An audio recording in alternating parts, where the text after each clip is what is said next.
Hi and welcome to Amanda Loves to Audit, and today we're going to be talking about auditing manufacturing firms when it comes to inventory. Now I know I've talked about auditing inventory before, I've talked about timing issues, and I've talked about general processes and procedures we can use for auditing inventory, but it becomes slightly more complicated when we have a client that manufactures that inventory because we have raw materials, work in process, and finished goods to consider, as well as a host of management accounting issues. So let's get into it.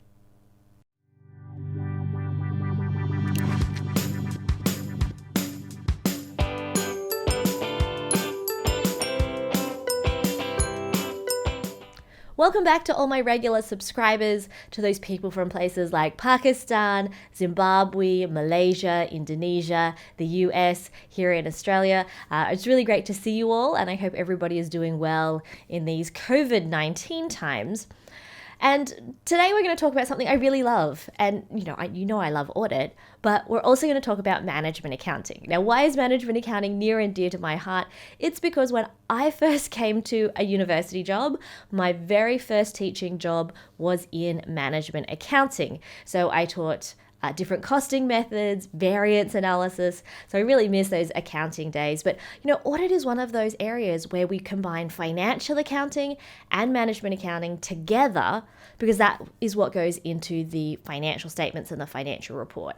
So as an auditor, you're a real all-rounder. You have to know all of these areas and you have to remember your costing and your management accounting. So I'm really excited today to be talking about the management accounting aspects and all the costing considerations that need to go into auditing a manufacturing firm. So let's jump into my tablet and dive right in. So let's dig into some management accounting essentials. Let's see if you remember this from studying Management Accounting 1 or your introductory management accounting subject. So I'm going to start off with inventory. Okay, and remember we've got different types of inventory. Inventory could be raw materials, it could be work in process, and it could be finished goods. All right. You want to try and avoid having work in process at the end of the year, but sometimes if you're making something complicated, it's just going to happen. So we've got our three different types of inventory: raw materials, work in process, and finished goods. And when you're auditing inventory, you need to audit all of them. You can't just audit the finished goods. You also have to audit your raw materials, work in process, and finished goods. Now, finished goods, work in process has its own sort of intricacies. I'm not going to get into that too much, but I'm going to focus on finished goods, which is where I guess more of the general accounting complexity for students and those studying for their professional qualification are sort of going to encounter in their studies, in their exam questions, etc. So with your finished goods, there are two real things to consider. The first one is the accounting method. And when I say accounting method, I'm actually going to change to a different color pen here. I mean that we have options of doing weighted average cost of inventory. We have first in, first out FIFO, and we have last in, first out LIFO. Okay. Now, what is really important here is there's also jurisdictional differences. So I'm going to create a little table, IFRS, and then I've got US for US GAAP here. Weighted average cost, IFRS, acceptable. US GAAP, acceptable. FIFO, IFRS, acceptable. US GAAP, acceptable. LIFO, IFRS, not acceptable.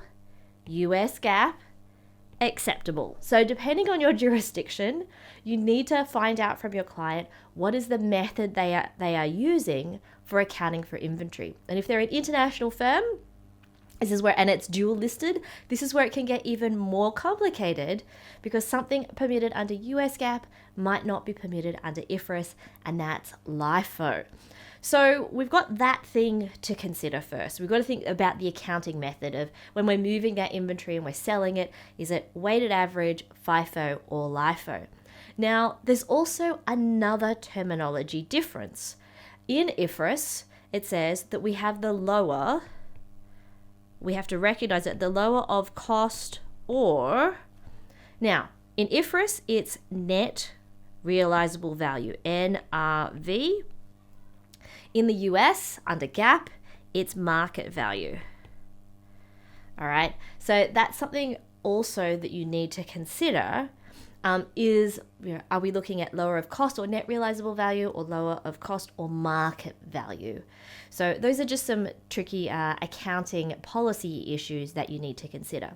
Now, the other thing that you need to consider when you're auditing finished goods, besides the accounting method, is the way that we calculate product cost, so the costing method. And these are two different things. Now, remember, the consistency is for our cost, product cost equals direct materials, DM. All right, so direct materials plus DL, which, if you can remember from your management accounting, is direct labor, plus OH, which is your overhead cost. Now, this is where it can become, again, slightly more complicated, because overhead costs can be done in many different ways. As many ways as you can think of, and there is no international standard really for overhead costing, except that the product cost should include direct materials, direct labor, and overhead, and exclude selling and general administration costs. So we definitely don't include those. But when you look at overhead costing methods, let me do this in pink, there are a couple of different options. There is plant-wide, so everything in the product, every product made in the factory gets the same amount of overhead. You've got departmental overhead,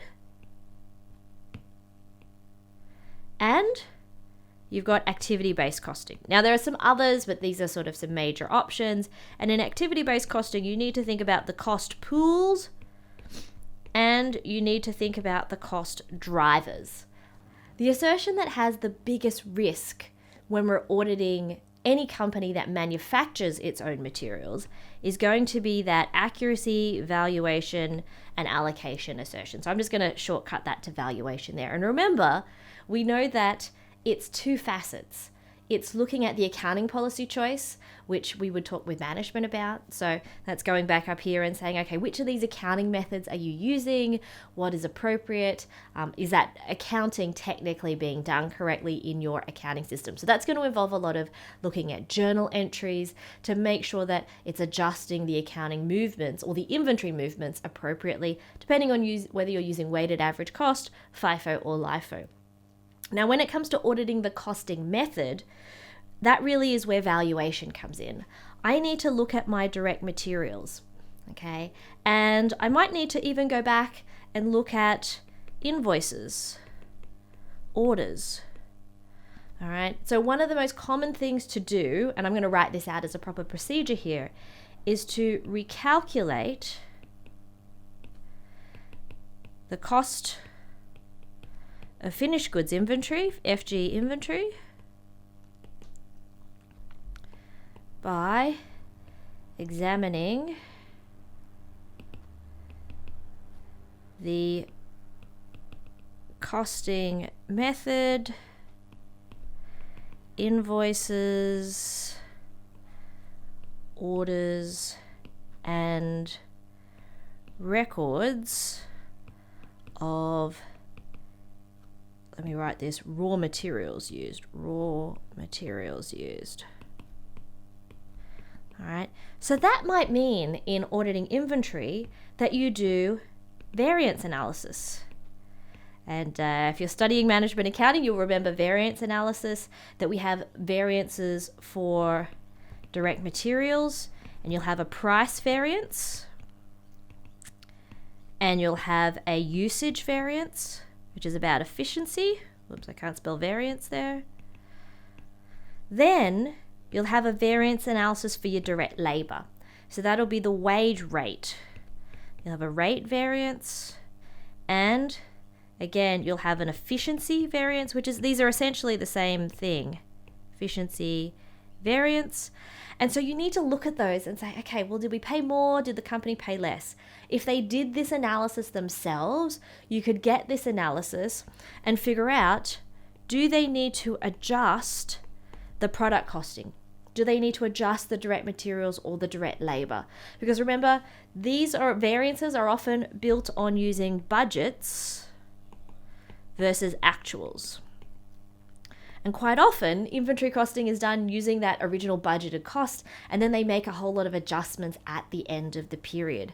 So we're going to need to look at that whole process. Understanding your client is going to be really critical so that you can understand, are they using budgeted values in the product costing? Are they using the actual amounts? And how are they doing those adjustments? Because you need to go back and recalculate the cost of the finished goods inventory to make sure that the mathematics is correct. Now, because this account is also an estimate, and estimates fall under ISA 540, estimates also say that, so for auditing estimates, that there's a couple of things that you need to look at. And if you've seen my video on estimates, you'll know what I'm about to say. MAD. MAD is the acronym for auditing accounting estimates. Are we looking at the methods? We have to look at the assumptions, and we have to look at the data.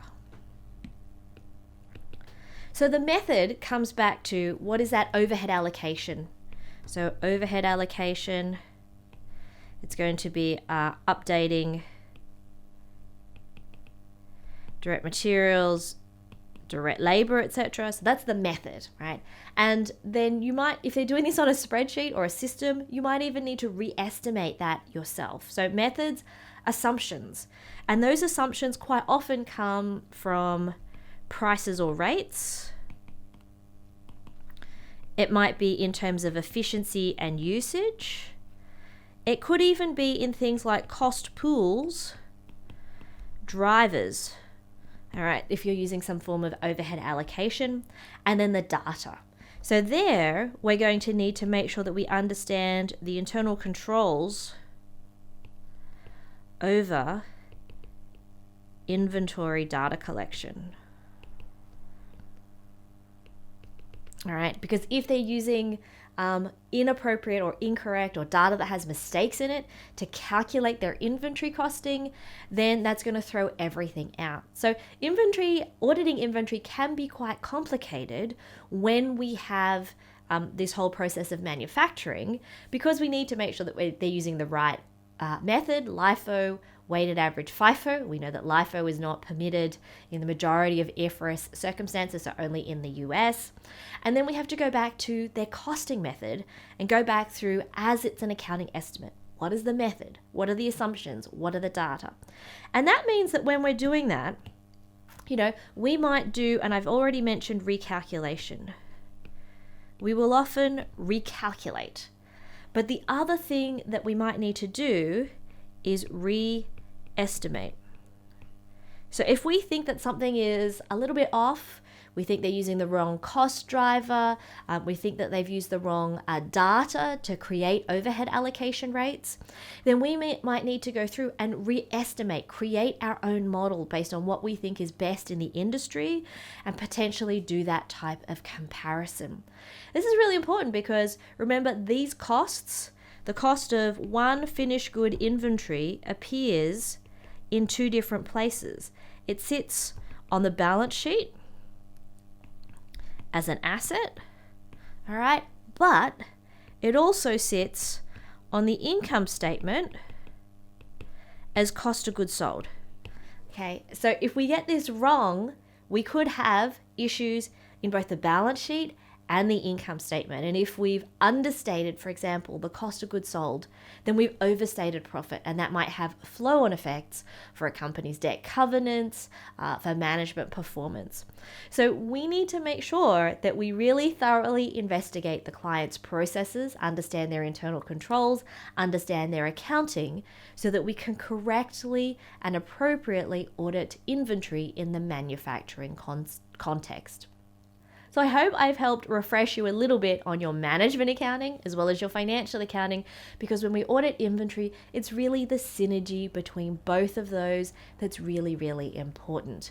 We need to make sure that we get the valuation, existence, completeness, rights and obligations of inventory correct, but where it becomes more complicated in the manufacturing sense is that valuation, because of the complexity in choosing the accounting method, as well as the complexity in doing the product costing for an individual unit of finished goods inventory, and even, again, more complex if you're looking at work in process inventory. Now, if you have another great suggestion of things that you've seen or you want to test out or you want to ask me about in terms of auditing inventory from that manufacturing perspective, please drop it in the comments or share your experiences to help grow our audit community. Now, if you haven't already, I'd really appreciate a thumbs up on the video. Please consider subscribing for more content on audit and career development in the auditing profession. I hope that everybody is staying safe and staying well, and I'll see you next time. Bye.